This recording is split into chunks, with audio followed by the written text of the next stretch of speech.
Hey y'all, welcome to another morning space with me, Kalu Aja. How you all doing? Reaching you guys from Lagos, Nigeria, 8 o'clock p.m. West African time. And I'm here with my guy Olumide. And today, Olumide, we have a lot of topics to cover. Of course, we're here every weekend and we're talking money, personal finance, and of course the economy. So this is just one of our series. If you're just new to the podcast or to the spaces, we're here every Sunday and we try to talk about the current economic topics of the day, try to get how it affects your personal wallet. This weekend is going to be no different. We do have some topics we think are very germane to the week ahead. And I'm going to discuss that with Olumide as we go ahead. So, we've got the GDP numbers. We've got the BDC, the new Central Bank of Nigeria directive on the BDCs. We've also got the, what's it called? Let me pull this guy up. But Olumide, real quick, let me get you to unmute and introduce yourself before we get started, Olumide. Go ahead.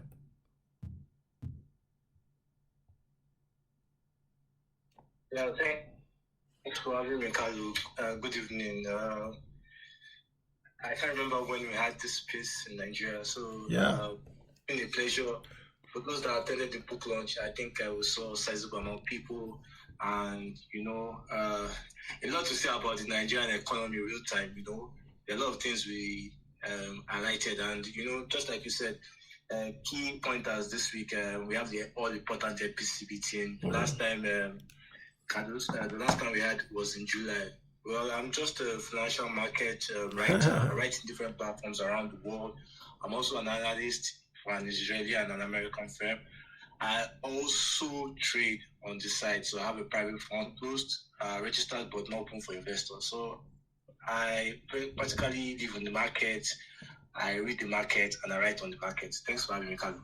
Thanks, Olumide. Yeah, again, thanks for also attending the book signing. Yeah, on Friday, we had my book signing. The book is called Let's Talk About Your Money. It was published about 2 years ago, but we hadn't really done anything official in Nigeria as such. So we came in to meet with those that bought the book, those that had questions, those that want to get a picture. We did all that. Lots of folks came in. I do appreciate everyone that was there just to meet and greet and make it a fun event. It was very nice of you all, and I appreciate that. Let's get cracking real quick, right? Let's start off with the BDCs.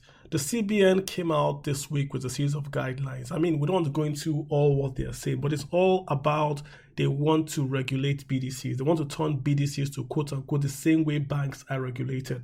So they're going to be minimum capital requirements, even board level, compliance requirements. Essentially, they're going to turn these guys into the guys we see on the streets, into formal financial institutions. That's what they want to do. I don't think anybody would begrudge the CBN from doing that.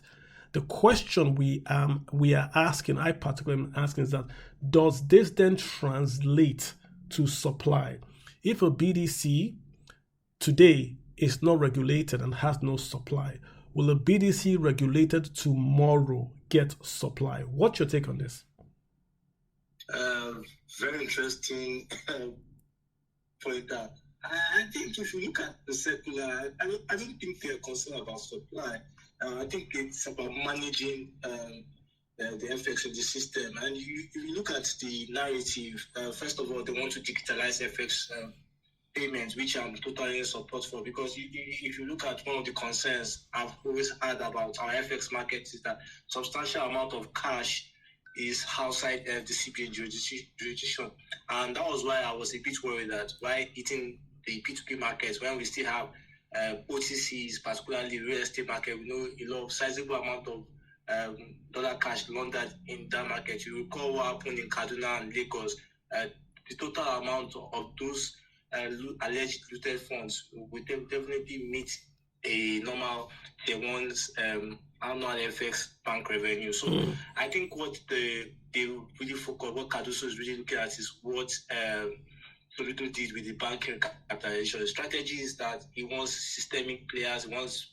He has tried to reduce the clause on banks, politicians. He wants to reduce the non-entities from having a grip on our FX market. So what he's trying to do is raise the capitalization for those that want to have national license. If you want to have business with community or state, well, the requirement seems to be decent. So I think it's all about managing the situation, bringing sanity to this, much sanity to the space rather than supply. I don't think the BDCs have the requirements to really boost supply. So essentially, you're saying we want to clean it up, recapitalize them, take away the players that are there from politicians and all that. Exactly. Yeah, but make the ecosystem more sane. You know, if you look at all the rules they brought out, you could see that all the concerns a lot of market operators and stakeholders have had in the past is what they really highlighted. So I think it's more about strengthening the industry rather than looking at the supply side.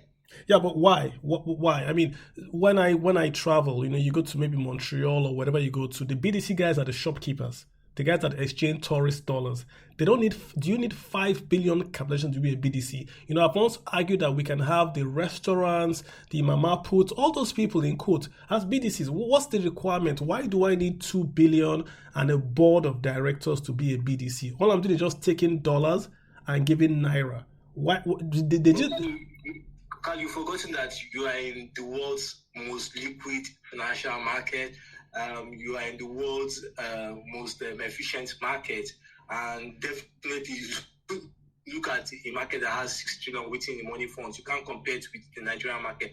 But I'll give you one of the similarities I'm seeing with the European market and what the CBN is trying to do. For example, when I was trying to change my dollars so in Europe, for example, if you have a standard account, you could change electronically your euro to pounds to whatever.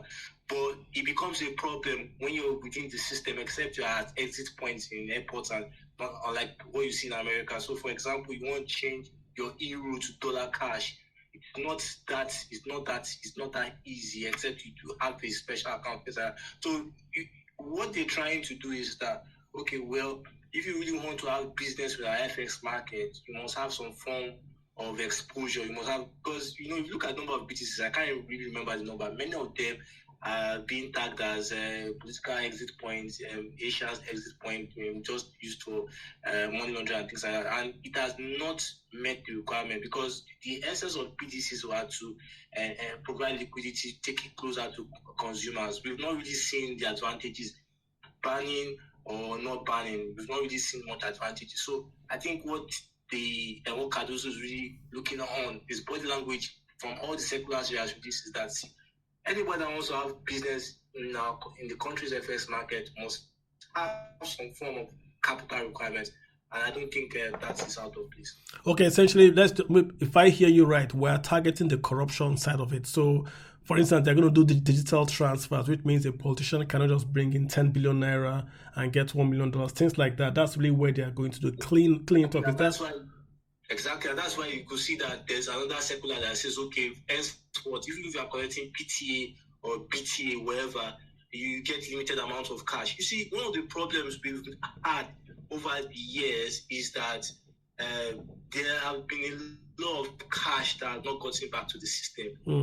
I've spoken to a lot of stakeholders in the banking industry, government officials, and one of the things is that you see when your inflows and outflows don't really match and there's a disparity, you become more concerned what is really happening.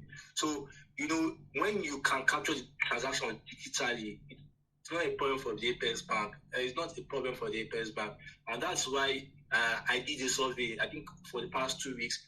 You go to many of these banks' head office, if you ask for $20,000, they'll tell you they don't have $20,000 cash. They can give you $10,000. You go to another branch. The essence is that they're trying to discourage cash withdrawals. They want you to, if you want the dollars, you can transfer as much. If you want to transfer 100,000, you can transfer 100,000.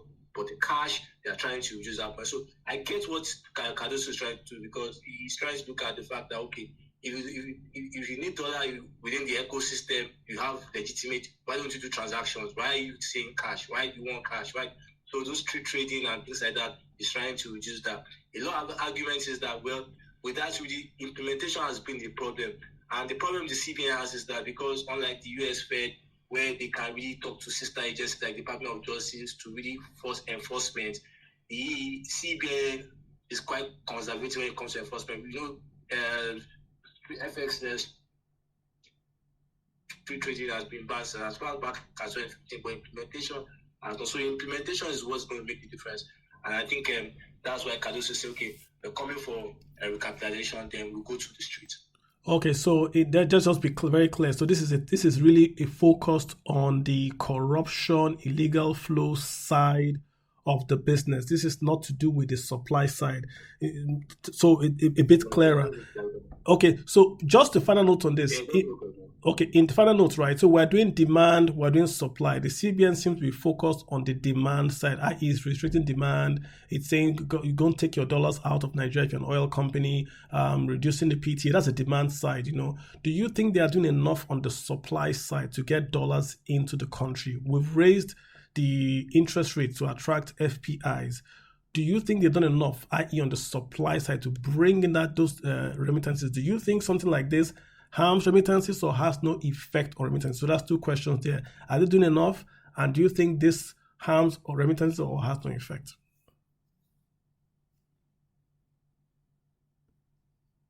Are you still there? Give me a second. Let me just bring in Samuel. Samuel Makinde, hi, how you doing? Thanks for following so far. What's your take on the discussion so far? Olumide, were you speaking? I'm sorry, I didn't hear you. Yeah. Wait, did you get my questions? Okay, sorry. Yeah, I got your questions. I was highlighting the fact that they've not done enough, and that's why the market concession is that the CBN has to raise interest rates by 225 basis points at least. If you look at the benchmark at 18.75%, that's going higher than about 21%. And there was an extreme that anticipated that the CPI. So the incentive is that they really need to raise rates at least to match up inflation rate and also bring in FPIs. But you and I know that the CPN has limited ambition, despite the fact that raising rates. The oil output is still at endemic low levels. If we look condensate, we look at Nigeria's exports, and with the weak disposable income across the entities, then it's really a concern. So I think it's more of a fiscal side. So definitely supply side has not been matched, but I think Wale Edo has started raising his body language on making those adjustments. Okay, all right. So it's more of a demand side. But do you think this harms remittances or has no effect? What do you think? Just on remittances, what do you think? To be honest with you, I think I'm waiting for rules on, because bureaucratic processes around our banks really discourage a lot of people to the P2P and official market. And that's why, ever since you need tax receipts, you need some documentations to bring in a sizable amount of inflows up, and fintech fintech businesses also have restrictions. So I feel that the bureaucratic and the alignment between the vacuum between other markets and our official market. So I don't see it boosting, and I've not seen any positivity around, despite the reforms the CBN has made. Okay, just a final note, just a bit of clarity. I had a friend that wanted me to give dollars to someone in Nigeria, and wanted me to give money, not even dollars, money to Nigeria. And the Nigerian said, I prefer the physical dollars. The guy was like, he will change it for you at any exchange you want. He's going to give you money, like give you welfare transfer. The person receiving the dollars in Nigeria says, I want the physical dollars, not the transfer at any exchange. It could be maybe 2,000. She doesn't want that. She wants the physical dollars. So it seems that a problem is that Nigerians do not trust the Naira, because they believe that the Naira would keep on losing value as a store of exchange. So they are willing to hold the physical dollar, even if it goes up and fluctuates, than actually holding the Naira.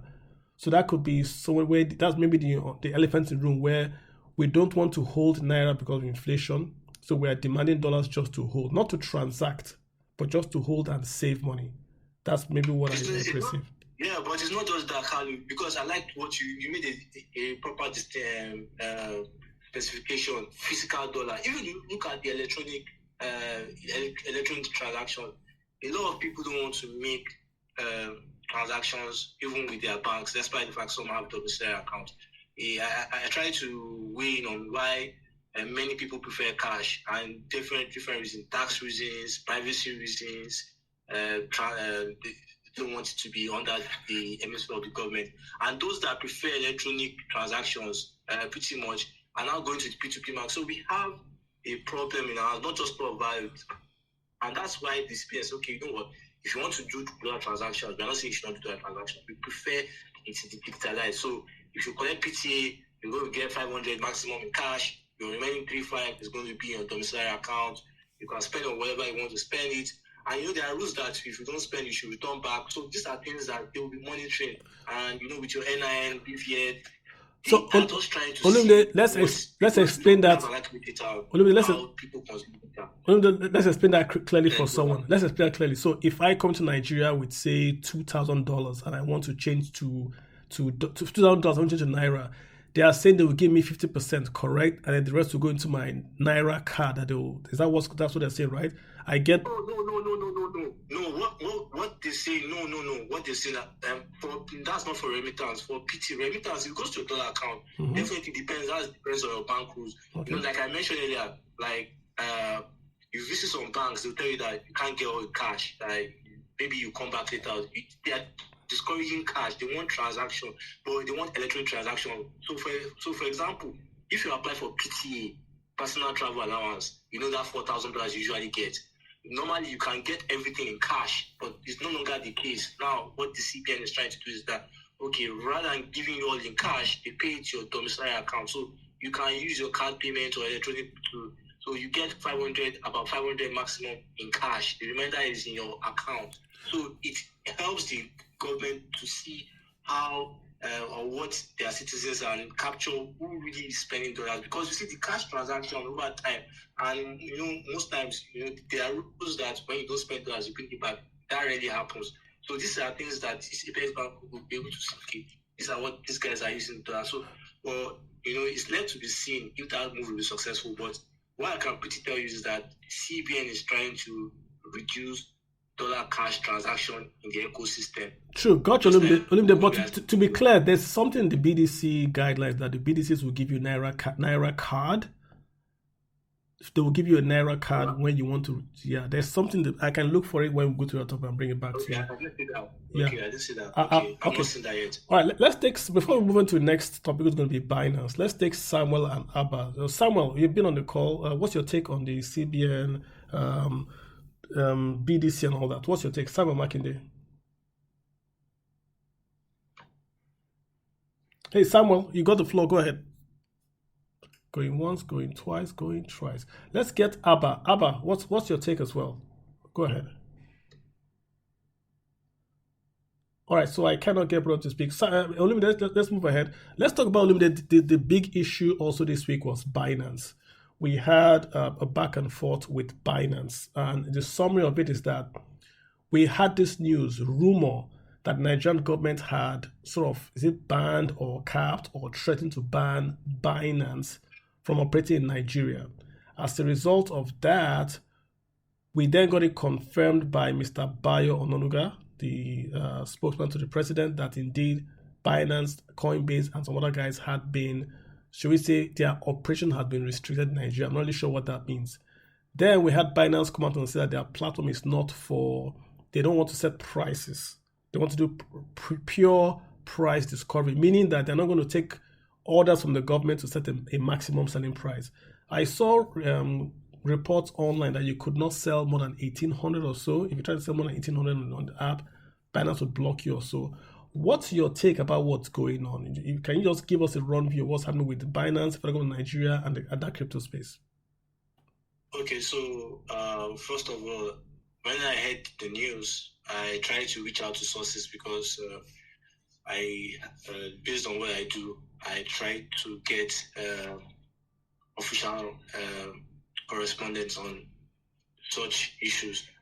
The last time I checked, they were like, oh, there was nothing like that. They had nothing of such. I reached out to the government side, definitely, just to reach out to people that I know around those sides. I reached out to those that worked in the CBN and things like that. I didn't get any response. So my take was like, where did Premium Times get this story from, But I know definitely Premium Times must have gotten knowledge from somewhere. So the gist then was that, yes, the CBN, the NSA, and other enforcement agencies were looking at on how to limit the speculation. Now, let me take you back to how the P2P market is becoming so, why the federal government looks afraid of the P2P market. If you look at liquidity in the market, I've also said liquidity in the market is not, if you compare with the FMGQ trading volume, is less than a sixth of one sixth of the worst trading volume, daily trading volume on FMGQ. But what the P2P market brings that other official market is the reference point, because the market is quite efficient, it really matches and it's transparent, and the average Nigerian resident has accessibility to that market.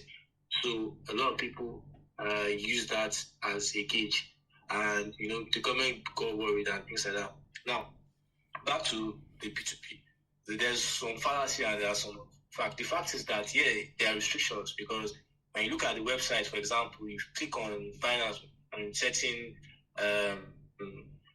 network, you can't have access to it. You cannot have access to it.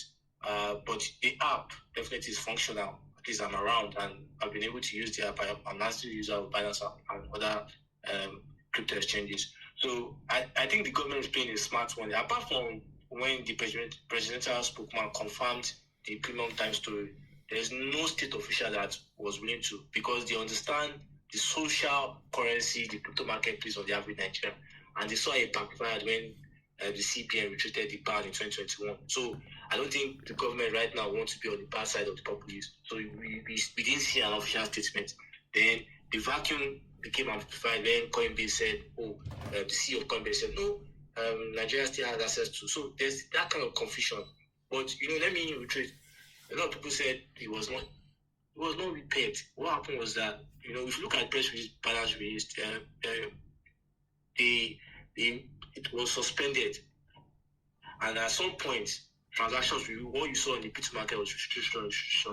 And when you understand market making and how market work, if they had a limit, that will meet that the match manipulation and things like that. And they're just coming from a $4.3 billion.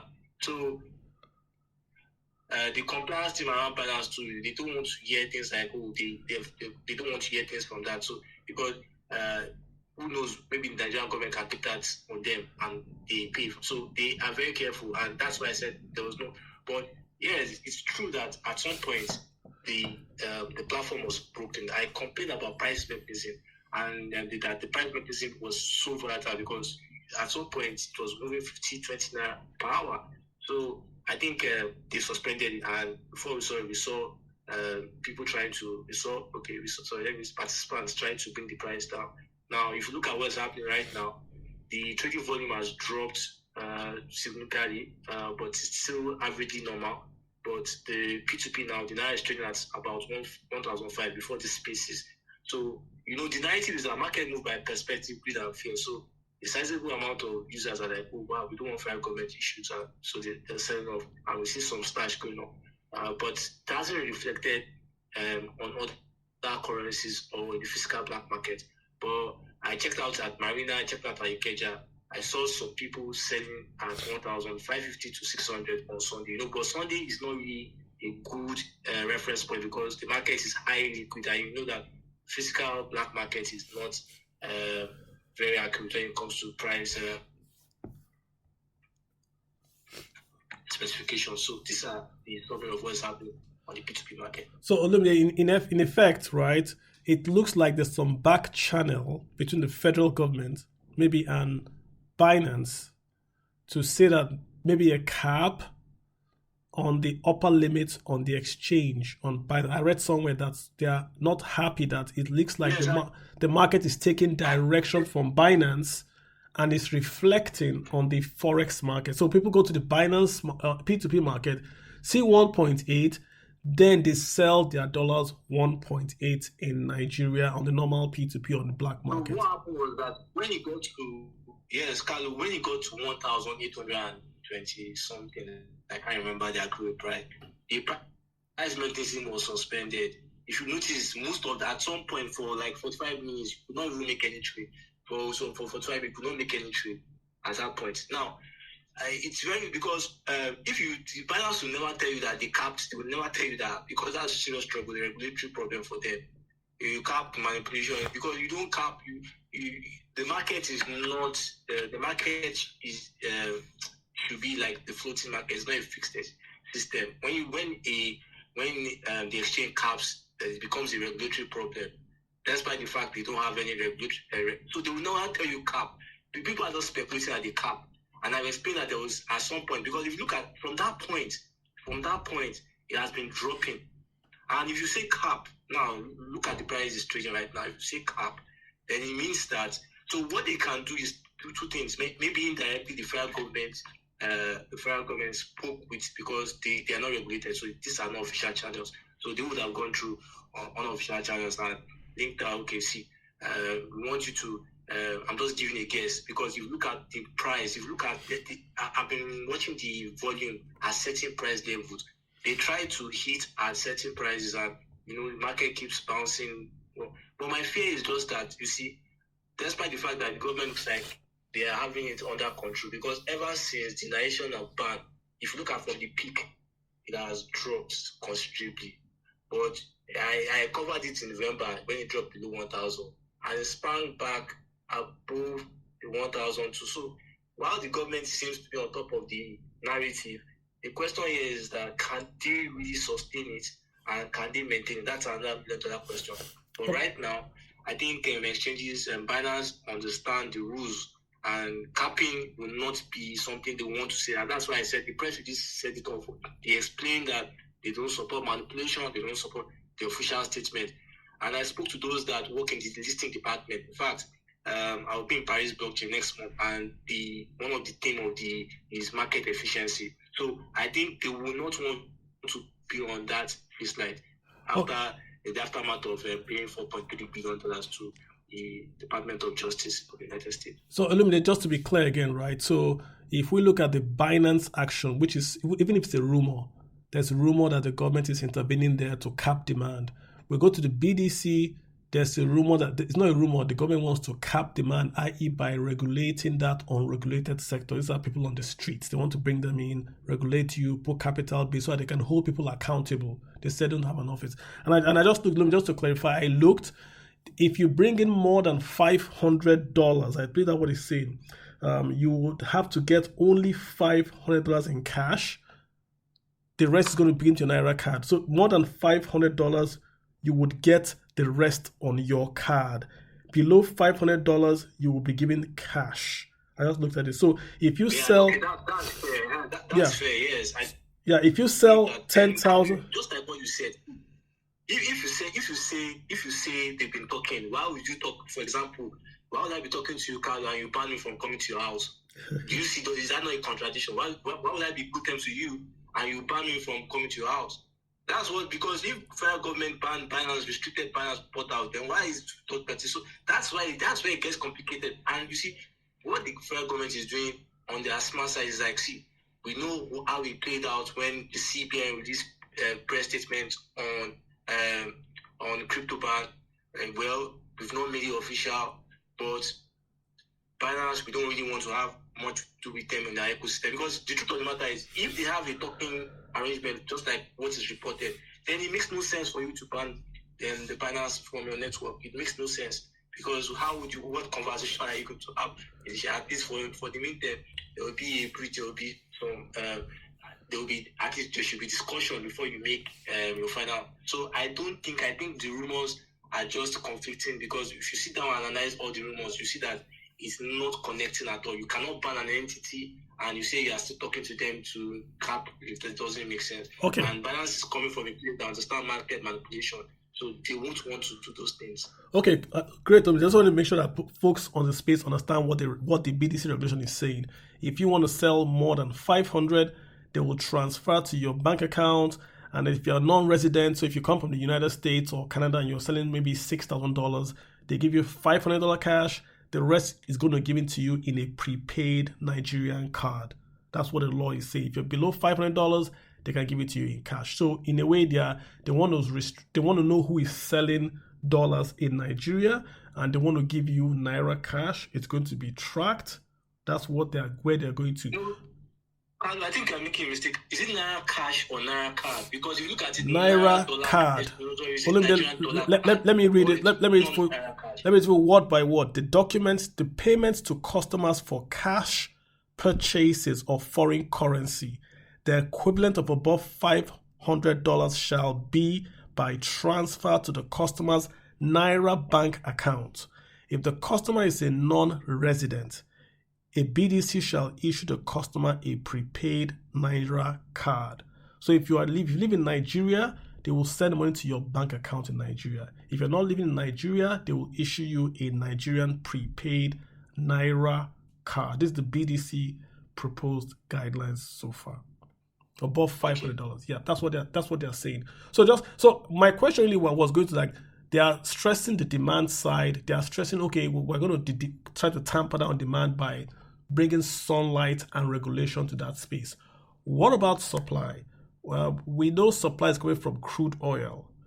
We know supply also comes from lows and FPI and remittances. Do you see any movement in that regard? Do you think that the guys in the P2P will come over? I mean, most of these guys are just normal middle class for Nigerians that live abroad.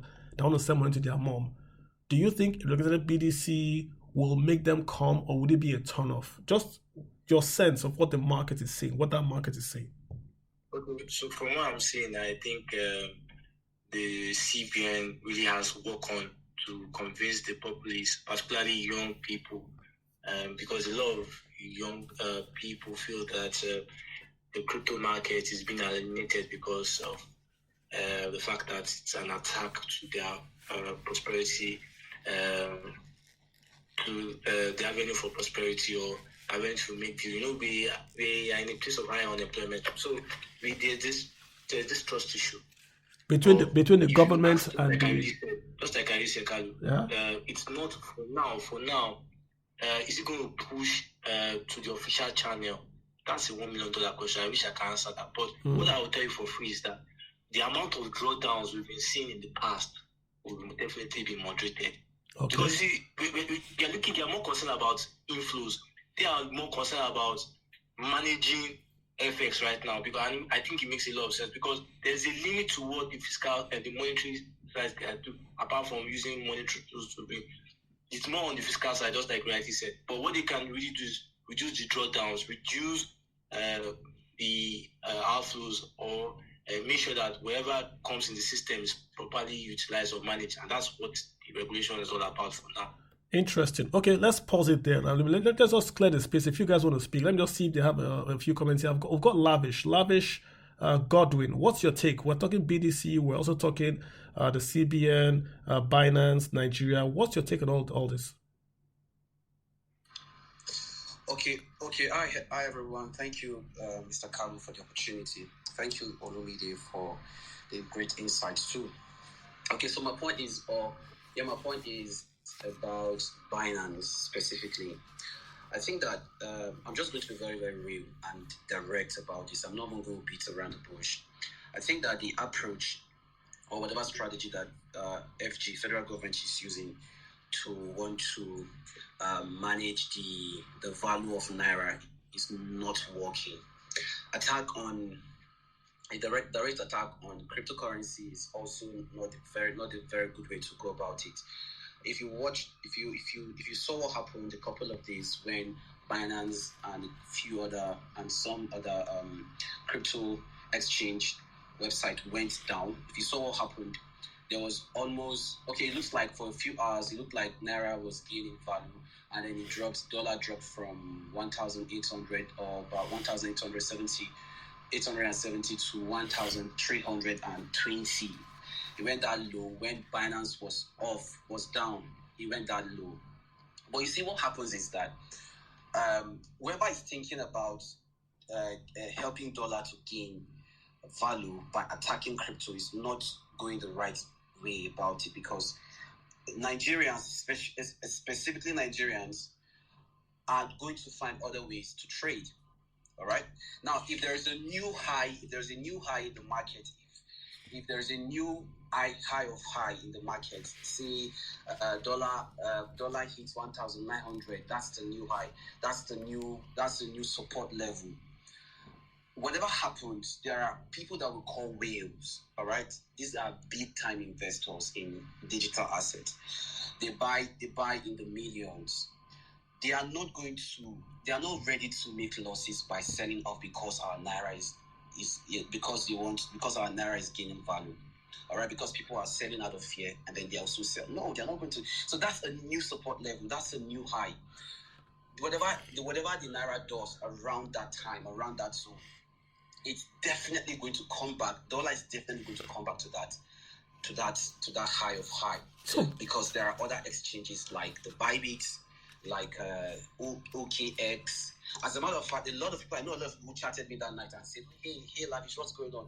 Should we sell out? And some of them sold, and some said, I'm not going to sell out. And some use VPN to move their phones from Binance to Bybit.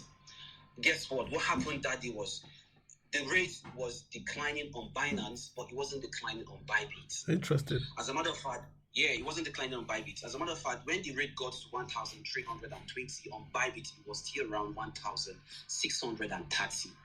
So for people who were very smart that day, they just bought very low from people who were selling out of fear, and they were going on Bybit to sell.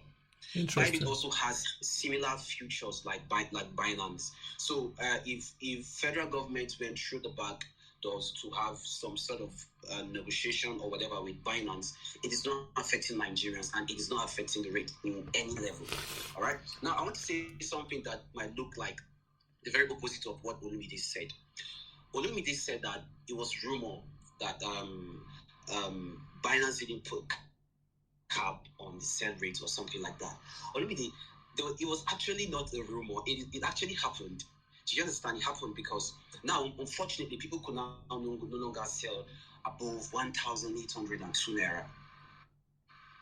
If you attempt to do that on Binance, it's going to bounce a couple of times. And if you continue to do that, they're going to take you off the exchange. That's why I explained to you. So that's why I explained to you that I spoke with, because they have people that work in this thing on Binance. And me, I don't speculate. I'm a trader, but I don't speculate. And I know what capping means. You understand? I know what capping means, but I don't speculate. But I'll tell you for free that if you look at the peak on the chart, around 180.25, the mechanism stopped. But that's why Binance released a press release that they stopped at some point. I don't know how long they stopped. That point they stopped. Things were not working. Trades were restricted. And that's why if you look at all their press releases, they never wrote, we capped. No, they never, and they will not tell you they capped, because that's an avenue for market manipulation. And Nigeria's trading volume is low. That's why I did a check. I was trying to tell the federal government, you're making a mistake, because attacking a lot of Nigerians in the crypto market, saying it's just speculations. Many Nigerians use crypto market for different reasons. If you look at the East, for example, if you look at our people from Anambra, for example, USDT has the highest interest. USDT has the highest interest because a lot of people use it for trade. It's not so popular. Lagos is Nigeria's biggest business capital. GDP-wise, 1/5 of Nigeria's GDP, about 1/5 of Nigeria's GDP, even when you adjust it with the present Nigerian inflation. But in terms of crypto, Lagos is not even the first 10. And I could collate this. It's just that I cannot share private company data. I've worked with some of these companies, so I've been able to see some personal data. I've been able to see statistics on Africa and other markets. I can tell you for free. Yes, I can tell you for free that Bitcoin is a south thing, because a lot of people see that store value. If you look at the North is very transaction conscious, and that's why you see meme coins.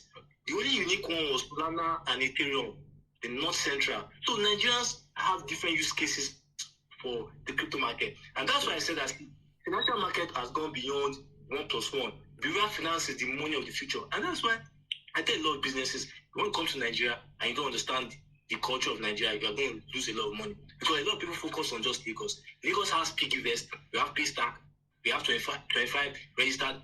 In almost every local government, you have at least 100 banks. You have POS merchants all rooted all around. Lagos is safer than many states. So many states use crypto market for different reasons, and that's where the government is missing it. Because if you look at it just for speculatory reasons, you're going to be caught off unawares. And that's why I said, look at it. Delta, are you saying that Delta don't know what USDT is for? Why are they keeping Bitcoin? Why is it too? Right from the time I've been covering Bitcoin, the social patterns of Nigeria's crypto market, Delta Edo has always been consistent. They've always been consistent. So these are things a lot of people need to factor in when we are looking at the crypto market, not just the speculatory reasons. And that's why I felt the government missed it, because a lot of people now see it as an attack to their own livelihood. A lot of Nigerians use for different things. Why is the Anambra man? The Anambra man is not average. Anambra man is an entrepreneur. He doesn't care about whether it's going to do 2 million. What he wants to do, he wants to process his trade. You know the bureaucratic process to make transaction through Nigerian banks. And that's why I wasn't surprised when I saw Anambra, Enugu, all these key states taking USDT interest. Why was it not Lagos? After all, Lagos has many options. We have many rich guys that use Standard Chartered. We have many rich guys that use RMB. We have many rich guys that use City Stanbic. So before they think of USDT, they have many, but we don't have that opportunity. There's no city in Anambra. There's no city bank in Anambra. There's no RMB in Anambra. There's no all these priority customers in Anambra. So you have to understand the Nigerian market before you make all these points. And that's where government, I say that government, this is not a 1+1 situation. You have to sit down. You have to look at it from the behavioral perspective, the social implication, and because systemically the P2P market is just a concern for reference point. It's not a threat to Nigeria's FX market. Yes, you could see it has been dropping because a lot of people use it for reference points. But when you talk of liquidity, how many Nigerians really have liquidity to really cause a stay in the FX market? The Minister of Finance said 5% of Nigerians only have 500,000 above in their account. 100,000 moved his Nigerian stock market last year. So if you quantify all those things, it means that you moved Dangote and Rabiu. You have removed about 1/5 of the dollar in Nigerian banks based on Bloomberg data. So how many Nigerians really have dollars in their account that can really pose a threat? So the question is that the real powerful entities are who government really need to focus on, rather than just making a bad pair out of the P2P market. Hold on. Can I be fair? Let me put it very straight. Okay, somebody was doing something. Yeah, I was just saying, I think let's not oppose, but I think the point is this, right? Right or wrong, the perception is that the government is trying to interfere with the price discovery on Binance. I think that's a fair assessment that there's something happening in Binance, because like Lavish has said, if you went out to somewhere else, you could trade at a different price. And so it couldn't be that Binance guy was on lunch when the other guys were trading. Something was happening. Mm-hmm. So I think we can round that up. I think it's a perception. And sometimes perception, they say smoke and fire and all that. Binance is the biggest. So I would take it that the perception was there, which is factual. Okay. So Lavish, truth is, real quick. Nigeria, you see all of the data and the records we have in the books and all, they're valid, right? But I speak from experience. For the purpose of privacy and one or two other personal reasons, I wouldn't want to just say some things about me here on this platform. But I tell you for free that whoever said that, what's his name again? The Minister of Finance, right? That said that 5% of Nigerians do not have more than 500K in their bank account. That might be true. But speaking from experience and speaking from somebody who runs an exchange here in Africa, I can tell you for free that bulk of these guys do no longer put their money in local bank account. It's no longer in fiat. The rate at which Africans, specifically Nigerians, are adopting cryptocurrencies, USDT specifically, is high. 8 guys, I'm not even using grammar for this one right now, 8 guys out of 10 have their monies and assets in wallets, not in banks. And that's why when the issue with Binance started, there was almost a chaos in there was almost a chaos in Nigeria, because a lot of people were scared that they were going to lose their asset, and that's why they were moving it from Binance to other wallets. So okay, Lavish, I hear you. Lavish, I hear you. I think we've made the point. It's pretty clear. The P2P market is really out there, and like I made this comment to Lumide. Right now, the CBN is competing. It's real competition with the P2P. So whatever we are doing, we must take into account that there's a second market that the CBN cannot quote unquote control. I think it should just be out there in the minds of the policymakers that yes, these guys are competition. They might not be regulated, they might not have a lot of money, but they are competition. If you don't want to use the CBN, you can use these guys, and that's competition. That's the point really that I like us to take away. It doesn't matter if they're regulated or not, but they are competition, right, Lavish? And then we'll just close out from the Lavish. That's just it. Okay. Yeah. Yeah. Real quick, because I want to recycle them as well. Let me just, Lavish, final words so I can recycle. Say it again. So, any final thoughts? I want to go to Kingsley and Samuel before I come back to Olumide. No, I'm saying that, like you rightly said, that whatever the CBN is doing is helping, because for a while now, even though it's weekend, for a while now, the rates have not been really that high. But we hope that in the coming weeks, it's not going to go back there. But for whatever they are doing is good. But the attack on cryptocurrency is too direct. Okay, question for you. Has the Naira gained value? Question: Has the Naira gained value? Lavish, has the Naira gained value on the P2P market? Has it gained value? The Naira? It has significantly. It has. I mean, it's been within 500, 600, 500, 600. So I mean, it gained from the day that whatever happened to Binance happened to date, it gained value. So what's the exchange rate? Yeah. Did you know the exchange rate right now? 1,530 thereabout. And it was how much before? 1.8? It was 1.8, and then it came down to 1,320. And then it went back within 2 hours. It went back to 1,680, and then 700 now. Today, from on Friday, came back to 1,650. As of this afternoon, I traded at 1,590. So as of now, it is 1,538. Gotcha. Okay, thanks for the information. Let me get. I got Tunil Amolegbe. Good day, sir. Hi, Carlo. How's it going? Very well, sir. What's your comment, sir? Thank you so much. I'm happy I caught this because I cannot claim that I know too much about Binance. That's the truth. My understanding of it is that it's a digital marketplace, and there are other digital marketplaces.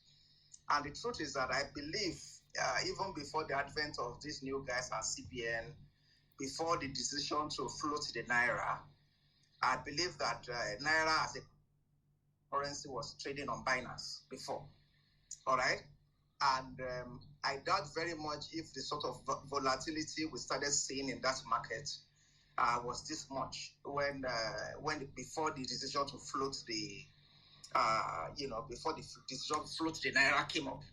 All right? Now, my understanding is that markets typically fall into two categories: the regulated market and the unregulated market. The unregulated ones, I believe Binance and the likes will fall into that category. And typically, nobody should mess with the unregulated market because, again, I mean, as you have mentioned, it's supposed to be a P2P market. You know, people can do whatever they want with their money. After all, it is theirs.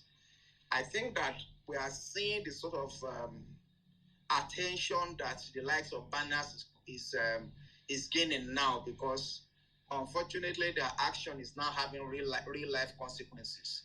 Because what is now happening is that the regulated markets are now taking their cue from the unregulated market. I.e., instead of the regulated market to be doing their own trading and have no impact on the unregulated market, what is happening now is that the regulated market is now taking their prices from the unregulated market, and that is having real life consequences in terms of pricing of not only currency but virtually everything within the economy of Nigeria. And I guess that is the reason why the CBN needed to step in, and their stepping in is coming in two forms. First of all, restructure their regulated market properly so that people are doing the right thing. Secondly, to now see to bring that actual separation between those two markets so that the unregulated market continues to do its own thing and the regulated market continues to do its own thing. In as much as one is impacting the other, we are going to see the kind of action we are seeing. All right, so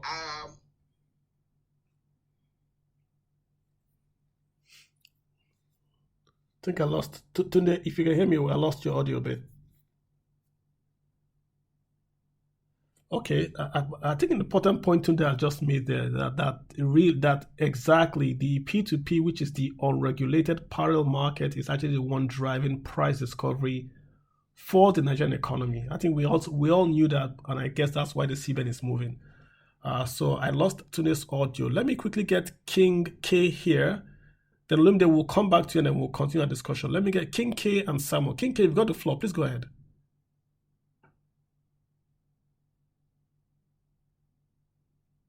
Olumide, please confirm you can hear me, Lumide.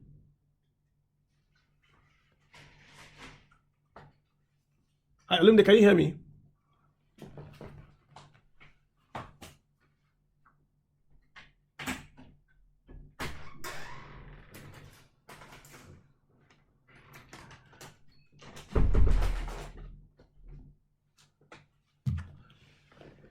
Olumide, can you hear me? Okay, hi. If anyone can hear me, give me a thumbs up, please.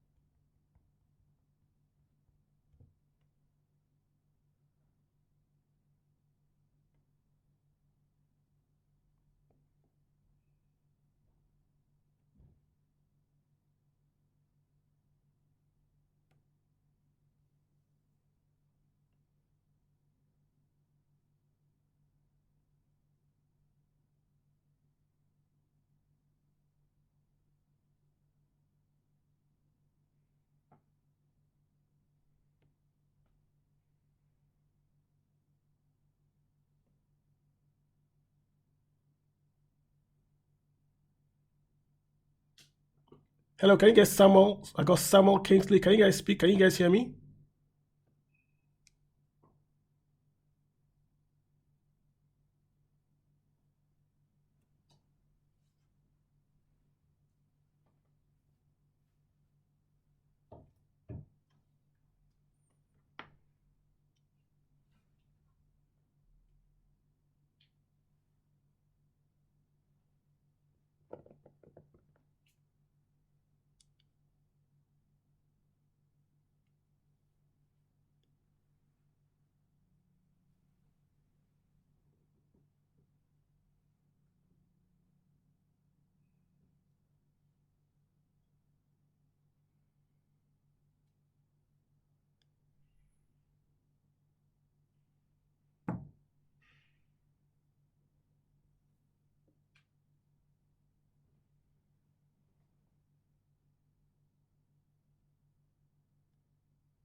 Hi, Olumide, can you hear me?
It's, so it's down. Okay, let me go. Let me end it now, and then we'll just start it again. And then okay, so let me do this again. So it should be back up now.